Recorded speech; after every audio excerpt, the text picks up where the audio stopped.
Bismillahirrahmanirrahim. Assalamualaikum warahmatullahi wabarakatuh.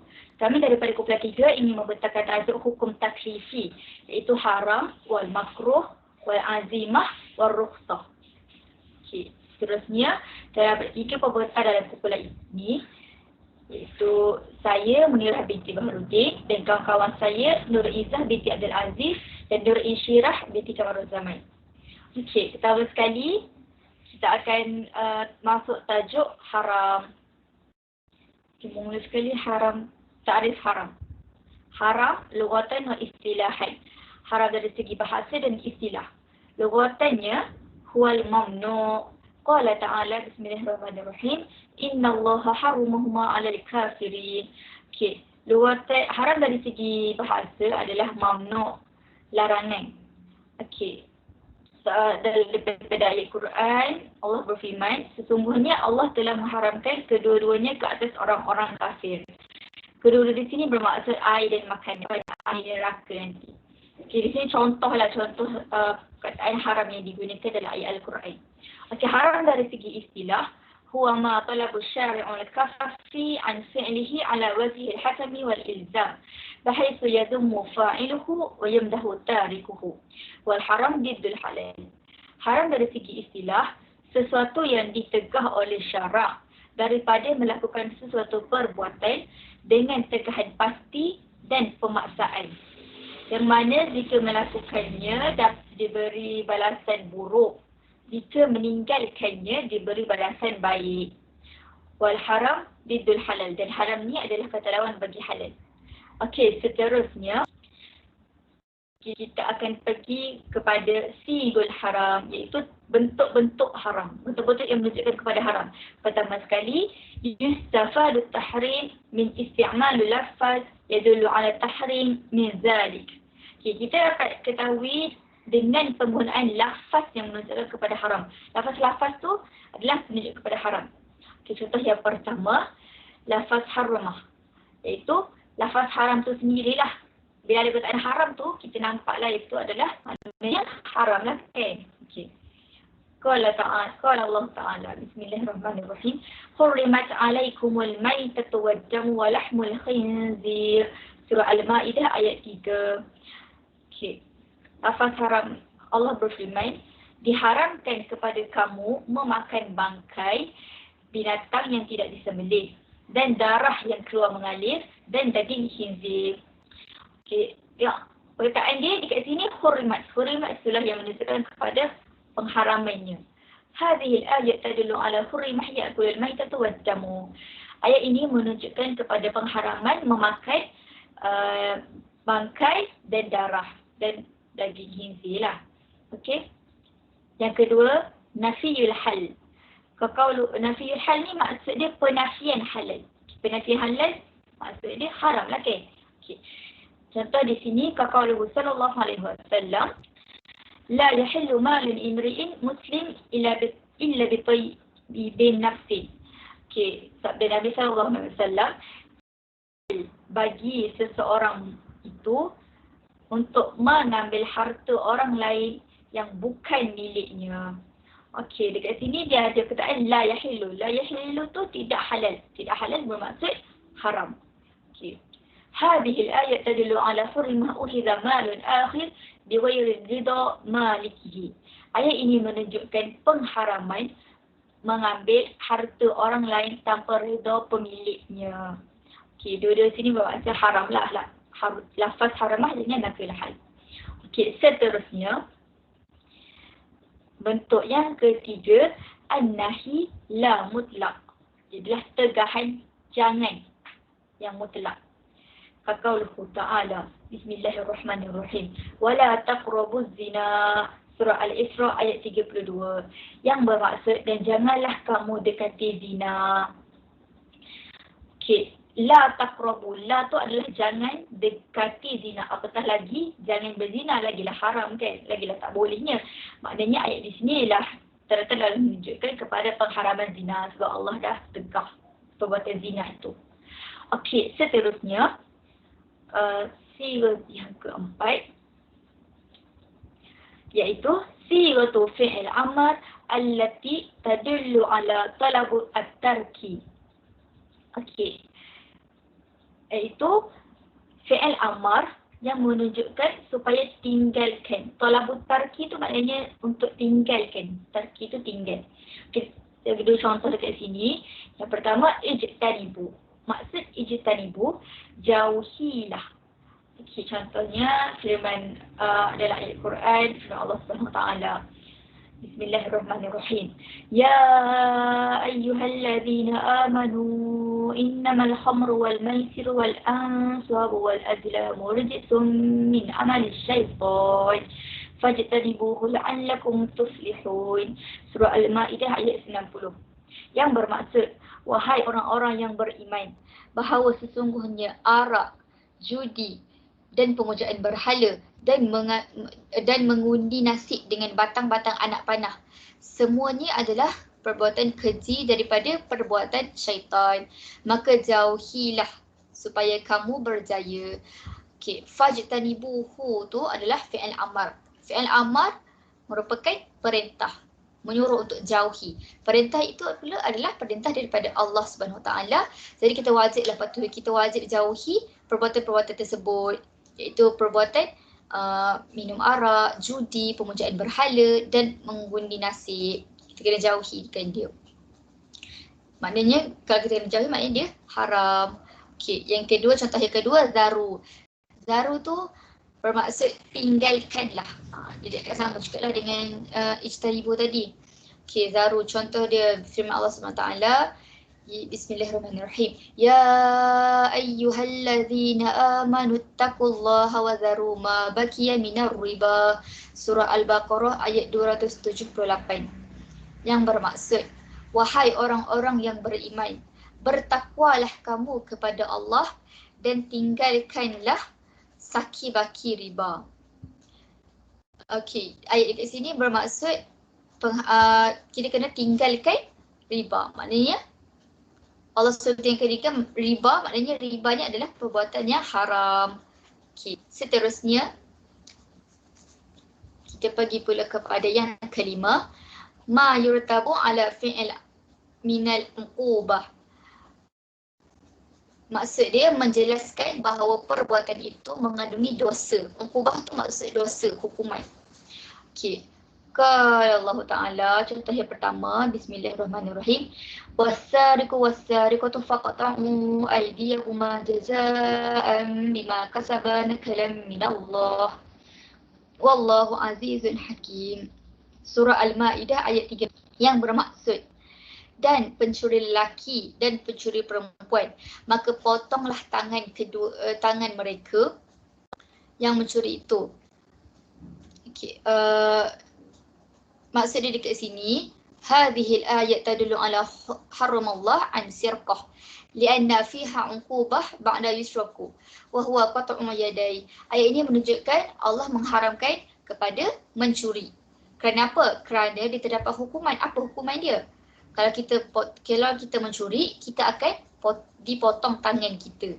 Jadi hukuman dia adalah potong tangan je lah. So maknanya mencuri itu perbuatan yang haram sebab terdapat hukuman di situ. Okey, yang kedua, Bismillahirrahmanirrahim. Contoh yang kedua, Bismillahirrahmanirrahim. Innal ladzina ya'kuluna amwalal yatama zulma innama ya'kuluna fi butunihim naran wa sayaslawna sa'ira. Surah An-Nisa ayat yang ke-10. Maksud di sini, sesungguhnya orang-orang yang memakan harta anak yatim secara zalim, sebenarnya mereka hanyalah menelan api ke dalam perut mereka. Wasayaslawna sa'ira maksud dia, dan mereka pula akan masuk ke dalam api neraka yang menyala-nyala. Okey. Penerangan di sini, hurimah akal amwal yatama bizalim, pengharaman kepada memakan harta anak yatim dengan zalim. Kenapa? So kalau kita makan harta anak yatim dengan zalim, kita akan terdapat hukuman di situ, iaitu masuk ke dalam api neraka. Okey, seterusnya saya akan beri kepada Izzah untuk haram yang terlebihnya. Terima kasih Munirah. Seterusnya ialah al-haram kismani wahuma. Haram terbagi kepada dua bahagian, iaitu haram li dzatihi dan haram li ghairihi. Okay, next. Haram yang pertama, haram lidatihi. Ta'rifuhu huwa ma harramahu syari' ibtida'i lama fihi min al-adrari wal mafasid. Maksudnya, haram yang diletakkan oleh syarak yang mana secara yang mana dinyatakan terus dalam Al-Quran yang membawa kepada kemudaratan ataupun bahaya. Misal as-surqah. As-surqah muharramah wa fa'iluha azim wa la takunu sababan syar'iyyan lil mulk. Mencuri. Mencuri adalah haram dan orang yang melakukannya adalah berdosa dan tidak boleh menjadi sebab syarak untuk menetapkan barang yang dicuri. Maknanya pencuri tak boleh untuk mengatakan benda yang dia curi itu adalah miliknya. Misal lain, az-zina. Az-zina muharram wa fa'iluha asim wa la yuslihu sababan syar'iyyan li thubutin nasbi. Berzina. Berzina adalah haram dan orang yang melakukannya adalah berdosa dan tidak boleh untuk mewarisi keturunan. Maknanya penzina tidak boleh untuk mewarisi nasab keluarga mereka. Next. Haram yang kedua, haram li ghairihi. Ta'rifuhu huwa ma kana masyru'an fil asli id la darar fihi wa la mufsidah walakinnahu iktarana bima iqtada tahrimuhu. Maksudnya, haram yang bukan secara asalnya yang mana tidak membawa kepada kemudaratan ataupun bahaya tetapi menjadi haram apabila wujudnya petunjuk yang menjadikannya kepada hukum haram. Misal, solat fi awqatin nahi, solat pada waktu yang dilarang. Solat fi asliha masyru'ah walakinna alladhi ja'alaha muharramah ma tara'a 'alayha wa huwa kawin waqtin nahyi. Maksudnya, solat pada waktu yang dilarang. Solat pada asalnya adalah sah. Tetapi apa yang menjadikannya dilarang ataupun apa yang menjadikannya menjadi haram adalah apa yang terjadi padanya, iaitu solat pada waktu yang tidak dibenarkan. Misal kedua, at-talaqul bid'i. Talak bid'i. Fat-talaq mubah atau makruh walakinnahu ittasala biha 'arid wa huwa wuqu'ut talaq inda hidil mir'ah aw nafasiha. Talak bid'i, perceraian yang dibenarkan ataupun makruh akan menjadi masalah apabila si suami menceraikan si isteri yang mana si isteri berada dalam keadaan haid ataupun berada dalam keadaan nifas. Okay, next. Hukum mahram li ghairihi. Minal fuqaha min walabi asli al-mashru'iyyah fa'tibaruhu fi'lan sahihan ma'a wuqu'il asim 'ala al-fi'li فالصلاة في الأرض المغصوبة صحيحية مع وقوع الإثم من الغصب وكذلك البيع وقت النداء صحيح مع الإثم. Pendapat fuqaha mengatakan jika perkara haram itu mengatasi asalnya, kiranya haram mengatasi yang halal, maka perbuatan itu dikira sah tetapi berdosa melakukannya. Seperti solat di tanah rampasan sah tetapi orang yang melakukannya akan mendapat dosa. Sama juga ketika melakukan jual beli ketika seruan azan adalah sah tetapi orang yang melakukannya akan mendapat dosa. Pendapat lain, wa minhum min ghalabi jihati ma ittasala bihi min al-fasad fa'tibaruhu fasidan ghairu sahih wa fa'iluha asim bil fi'li. Pendapat lain mengatakan jika perkara haram yang dilakukan itu dilakukan yang mana akan membawa kepada kemudaratan ataupun bahaya, maka perbuatan itu akan dianggap bahaya dan tidak sah untuk dilakukan, manakala pelakunya pula akan mendapat dosa. Seterusnya, saya membalikan kepada pembantah seterusnya iaitu menirah.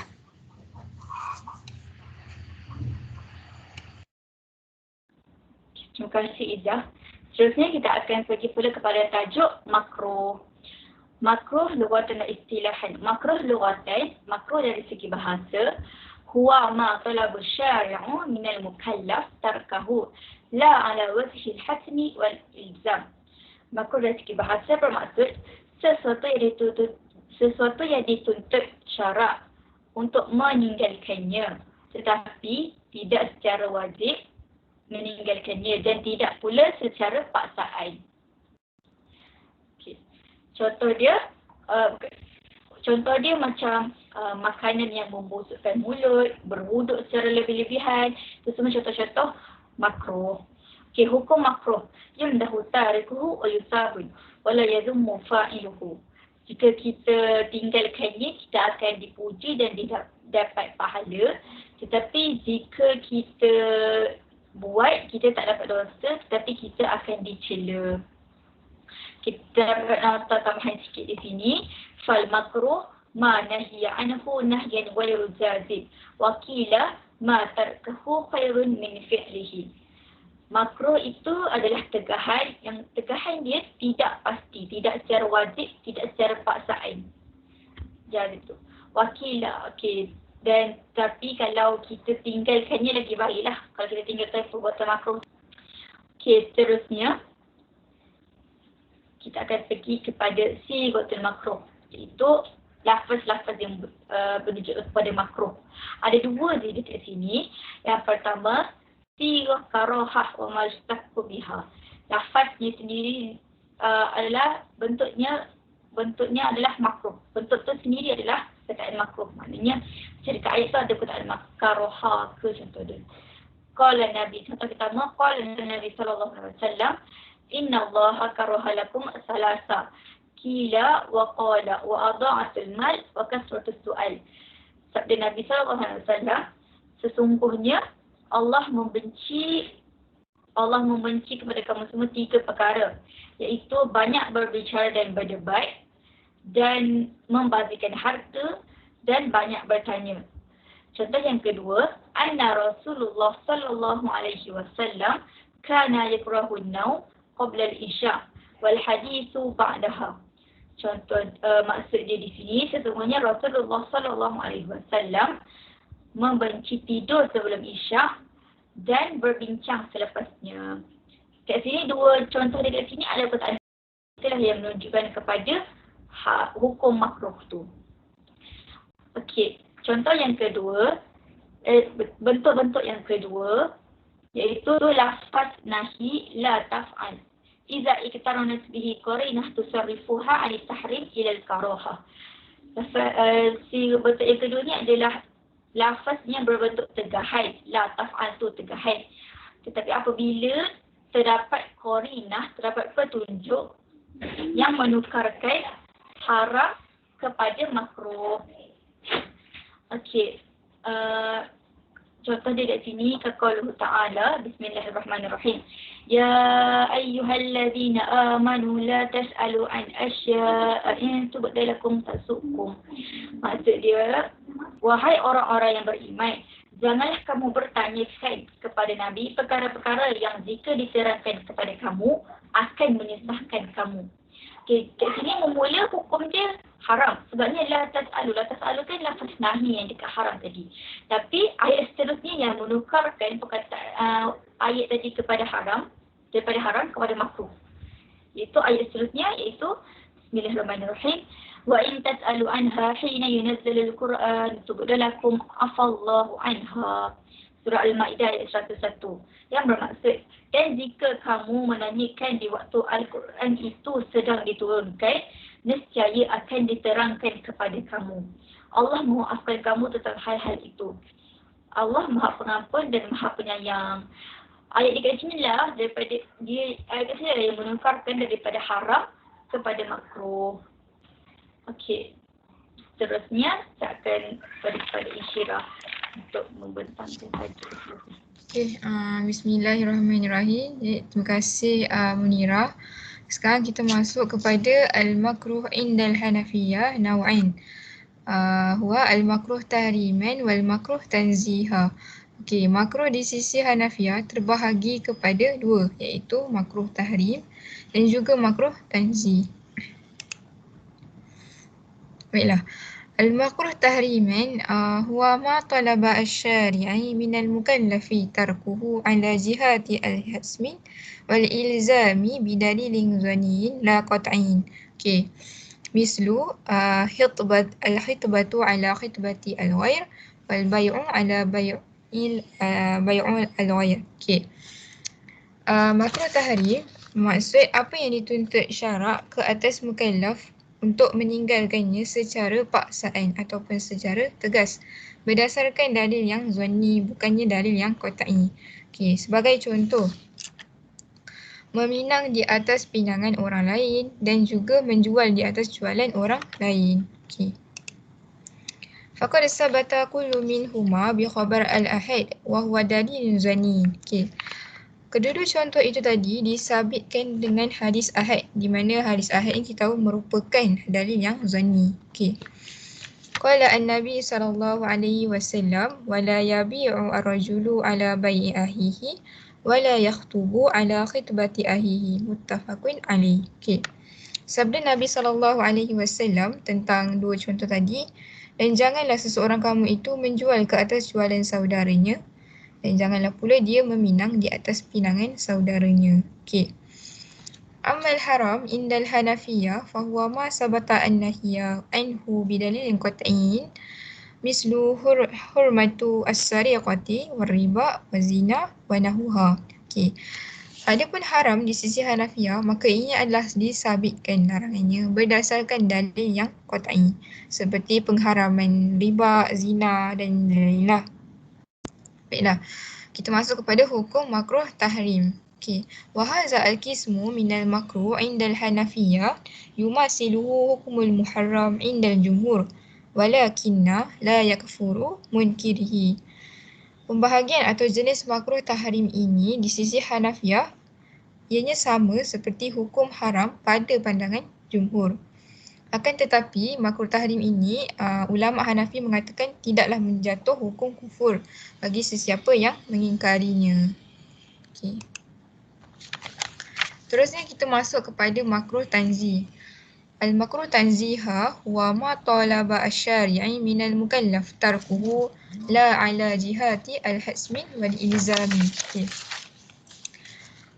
Makruh tanzih maksudnya apa yang dituntut syarak daripada mukallaf supaya meninggalkannya dan tidaklah memaksa mukallaf untuk berbuatlah. Maksudnya tidak memaksa mukallaf untuk meninggalkannya. Okey. Mislu aklu luhumil al-khayl lil hajati ilaiha fi al-hurub. Contohnya seperti memakan daging kuda kerana ianya diperlukan sekali dalam peperangan. Ini direkodkan dalam hadis daripada Khalid bin Al-Walid. An Khalid bin Al-Walid annahu sami'a Rasulullah sallallahu alaihi wasallam yaqulu la yahillu akli luhumil al-khayl wal bighal wal hamir. Okey, daripada Khalid bin Al-Walid bahawasanya beliau mendengar Rasulullah berkata, tidaklah halal seseorang itu memakan daging kuda, bagal dan juga keldai. Okey. Lepas tu ada juga hadis lain yang direkodkan oleh Jabir. Okey. Wa an Jabir radhiyallahu anhu qala at'amana Rasulullah luhuma al-khayli wa nihana anil luhumil umur. Daripada Jabir radhiyallahu anhu, Rasulullah memberi yakni kebenaran untuk kami makan daging kuda dan melarang kami daripada memakan daging keldai. Okey. Maka jelaslah daripada kedua-dua hadis di atas dapat diketahui bahawa hukum memakan daging kuda itu adalah makruh. Dan makruh bagi pendapat jumhur ianya walaupun dilarang tetapi pada masa yang tertentu adalah dibenarkan. Okey. Kita masuk kepada hukum makruh tanziha. Wa hadza an-naw' minal makruh wal makruh indal jumhur. Okey. Bagi makruh tanziha, hukumnya adalah sama seperti makruh di sisi jumhur. Okey, yang bermaksud makruh yang apabila kita tinggalkan kita mendapat pahala dan perbuatan tersebut dipujilah. Okey, kalau kita berbuat, okey kita buat, maksudnya kita tidaklah mendapat dosa tetapi perbuatan tersebut ianya dicela. Okey. Kita masuk kepada azimah dan juga rusah. Okey. Al-azimatu fi al-lughati hiya al-qasdu ala wajhi at-ta'kid, yang bermaksud niat ataupun azam yang kuat. Wa minhu qawluhu ta'ala a'udzu billahi minasyaitonir rajim wa laqad ahidna ila adama min qablu fanasiya wa lam najid lahu azma. Surah Taha ayat yang ke-115. Okey, firman Allah Subhanahu Wa Taala, dan demi sesungguhnya kami telah berpesan kepada Adam pada masa lalu tetapi ianya lupa dan kami tidak dapatinya mempunyai keazaman yang teguh. Okey. Maksud ayat di atas, ayyun lam yakun min Adam alaihi salam qasdu muakkad ala isyani amrin rabbih. Okey, yang menurut ayat di atas, Nabi Adam ketika itu tidaklah mempunyai niat atau azam yang teguh kerana keingkaran pada perintah Tuhannya. Jadi perintah apa yang Allah perintahkan kepada Nabi Adam ni? Ini direkodkan dalam surah Al-Baqarah ayat ke-75 di mana kisah Nabi Adam dan isterinya di syurga, di mana Allah melarang Nabi Adam untuk mendekati sebuah pohon. Dan secara tidak sengaja, Nabi Adam ini memakan buah daripada pohon tersebut lalu dikeluarkan daripada syurga. Dan ketika itu dikatakanlah bahawa Allah kata Nabi Adam ni tidak mempunyai keazaman yang teguh lah pada awalnya. Okay. Seterusnya kita masuk kepada al-azimatu fi al-istilah. Hiya ismun lima talbahu asy-syari'i aw abahahu ala wajhi al-umum. Okay. Azimah dari segi istilah ialah sesuatu yang disyariatkan ataupun satu ketetapan dalam bentuk yang umum. Okay. Fal-azimatu hiya jami'ul al-ahkami asy-syar'iyyati allati syar'ati li umum al-mukallafin ibtida'an fi ahwalihim al-'adiyati wa muta'alliqati bil awaridi allati tatra'u 'ala al-mukallifin. Okay. Maksudnya semua hukum yang disyariatkan secara umum kepada mukallaf bermulalah daripada tuntutan yang am kepada semua mukallaf dalam semua keadaan mereka yang biasa tanpa dikaitkan dengan sebarang perubahan ataupun halangan yang berlaku ke atas mukallaf. Yakni walam yanzuru fi tashri' al-azimati ila daruratin aw uzrin kas-salati wasairu al-ibadat. Okey, yakni di mana tidaklah melihat kepada sudut pensyariatan azimah itu ketika darurat ataupun keuzuran seperti solat dan keseluruhan ibadat. Wahiyya tatanawwa'u ila al-ahkam at-taklifiyati al-khamsah min al-wujubi wa nadbun wa tahrimun wa kirahatun wa ibahatun. Okey. Pensyariatan azimah ini juga terbahagi kepada hukum taklifi yang 5 iaitu wajib, sunat, haram, makruh dan juga harus. Kita masuk pula kepada rusah. Rusah fi al-lughati hiya as-suhulatu wal yusri. Okey, maksudnya rusah ini dari segi bahasa ialah mudah dan juga senang. Okey, daripada segi istilah, rusah fi al-istilah hiya ismun lima abahahu asy-syari'i inda darurati takhfifan anil mukallafi wa daf'anil haraji anhum. Okey, rukhsah dari segi istilah ia bermaksud sesuatu yang disyariatkan ketika berlakunya darurat sebagai memberi keringanan kepada mukallaf dan menghilangkan kesulitan yang dialami oleh mereka. Okey, fa rukhsati hukmu al-istisna'i min asli kullin falaula ar-rukhsah labqa al-hukmu al-asli. Okey, maka rukhsah ini kita boleh katakan hukum yang bersifat pengecualian daripada hukum asalnya, dan jika tiada rukhsah bagi sesuatu hukum tu maka perlulah dilakukan hukum yang asal. Okey. Seterusnya kita masuk kepada sababu al-istisna'i, sebab pengecualian bagi rukhsah ini. Yang pertama ialah mulahazatu ad-darurati mislu a'udzu billahi minasyaitonir rajim famaridturra ghayra baghin wala 'adin fala isma 'alaihi. Okey. Sebab pengecualian bagi rukhsah ini kita melihat daripada sudut pemerhatiannya yang terdapat darurat. Contohnya dalam surah Al-Baqarah ayat yang ke-173 mengenai pengharaman bangkai, darah dan juga daging sembelihan yang tidak disebut dengan nama Allah kan. Okey, barang siapa yang dalam keadaan terpaksa yakni memakannya sedangkan dia tidak menginginkannya dan tidak pula melampaui batas, maka di situ tiadalah dosa baginya. Baiklah, yang kedua kita bagi raf'al haraji wa daiki anil mukallaf. Okey, bagi menghilangkan dan menghilangkan kesulitan dan kesusahan mukallaf, iaitu syarak membolehkan meninggal yang wajib bagi menghilangkan kesulitan dan kesusahan mukallaf lah. Okay. Mislu tarakhid al-fitri lil musafir wal marid. Okay. Sebagai contohnya, diberi keringanan berbuka puasa bagi yang bermusafir dan sakit. Yang ketiga ialah tashih ba'dal uqud allati yahtajuha an-nas wa illam tajiru ala al-qawaid al-ammah. Okay. Mislu masyru'iyyati aqdu as-silmi wal istisna'i. Okay. Yang ketiga ialah membenarkan sebahagian akad diperlukan oleh manusia meskipun ianya tidaklah berdiri di atas kaedah-kaedah yang umum. Okay. Mislu masyru'iyyati aqdi as-silmi wal istisna'i. Okay.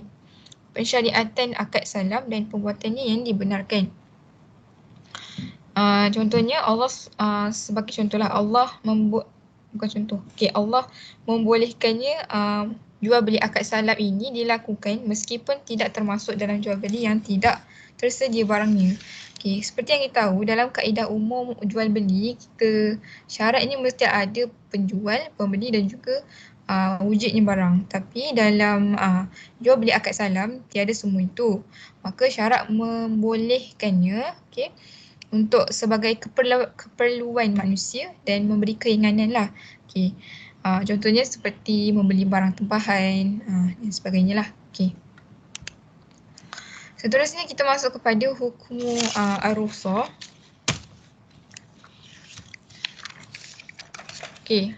Hukum ar-rukhsah al-aslu fi ar-rukhsati al-ibahati. Hukum rukhsah ini pada asalnya ialah harus. Farukhsati fi aksari al-ahwal tankilu al-hukm al-asli min al-martabat al-lazum ila martabati al-ibahah. Rukhsah ini pada kebanyakan keadaan ia menukarkan hukum yang asal daripada martabat yang wajib, daripada martabat yang hukumnya secara paksaan, secara paksa, kepada martabat yang ibahah, maksudnya kepada martabat yang haruslah. Walakinna qad ta'khuzu ar-rukhsah ahkaman taklifiyati ukhra minal wujub wa nadbun wa nahuha. Akan tetapi kadang-kadang juga rukhsah ini dia ambil hukum taklifi yang lain daripada wajib, sunat dan lain sebagainya lah. Contohnya seperti kewajipan berpuasa kepada keharusan berbuka bagi yang sakit dan bermusafir. Dan contoh yang lain macam hukum taklifi yang lain seperti haram. Pengharaman bangkai, memakan bangkai, darah dan juga daging sembelihan yang tidak disebut dengan nama Allah. Maka dalam keadaan tertentu dibolehkanlah dan diharuskan untuk memakannya dalam keadaan yang darurat.